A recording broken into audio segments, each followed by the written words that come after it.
आनंदित और मगन हो, क्योंकि स्वर्ग में तेरे लिए बड़ा प्रतिफल है। मत्ती 5 अध्याय 12 पद।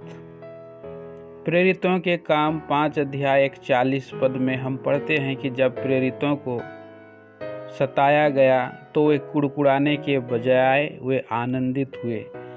उन्हें फटकार लगाई गई, पीटा गया, कष्ट दिया गया, वे घृणा करते थे तो भी आनंद करते थे, क्योंकि उन्होंने अपने आप को उसके कारण उसके नाम के लिए लज्जित होने के योग्य समझा।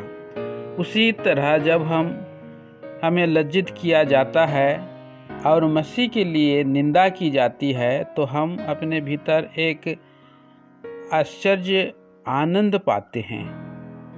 धन्य हो तुम जब मेरे निमित्त लोग तुम्हारी निंदा करेंगे और सताएंगे और सब प्रकार की बुरी बातें कहेंगे, तब तुम आनंदित और मगन होना।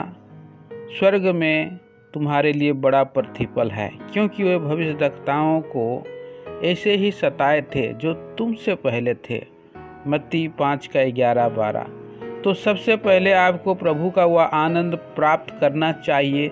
मानवीय स्तर पर यदि कोई आपको कई दिनों तक नकारा, घृणा या तिरस्कार करता है तो आप अपनी नींद और भूख खो देंगे, परंतु जब तुम प्रभु का आनंद पाओगे तो यह आनंद घटेगा नहीं, परंतु जब तुम्हें दुख, निंदा और लज्जा से गुजरना पड़ेगा तब यह बढ़ जाएगा। दुश्मन हमें हतोत्साहित करने की पूरी कोशिश करता है, इसलिए पहला पतरस 4 अध्याय और 12 से 14 में हम पढ़ते हैं, हे प्रियो, जो दुख रूपी अग्नि तुम्हारे परखने के लिए तुम में भड़की है, इससे यह समझकर अचंभा ना करो कि कोई अनोखी बात तुम पर बीत रही है, पर जैसे जैसे मसीह के दुखों में सहभागी होते हो आनंद करो, जिससे उसकी महिमा के प्रकट होते समय भी तुम आनंदित और मगन हो। फिर यदि मसीह के नाम से तुम्हारी निंदा की जाती है तो धन्य हो, क्योंकि महिमा का आत्मा जो परमेश्वर का आत्मा है तुम पर छाया करता है। उसकी ओर से वह देखिए बुरा बोला जाता है और यह आनंद तभी नहीं जाना जाता जब दूसरे द्वारा हमारे साथ व्यवहार किया जाता है या घृणा या शाप दिया जाता है। हमें आशा है कि एक दिन हमें हमारे प्रभु यीशु मसीह उसकी महिमा की उपस्थिति के सामने निर्दोष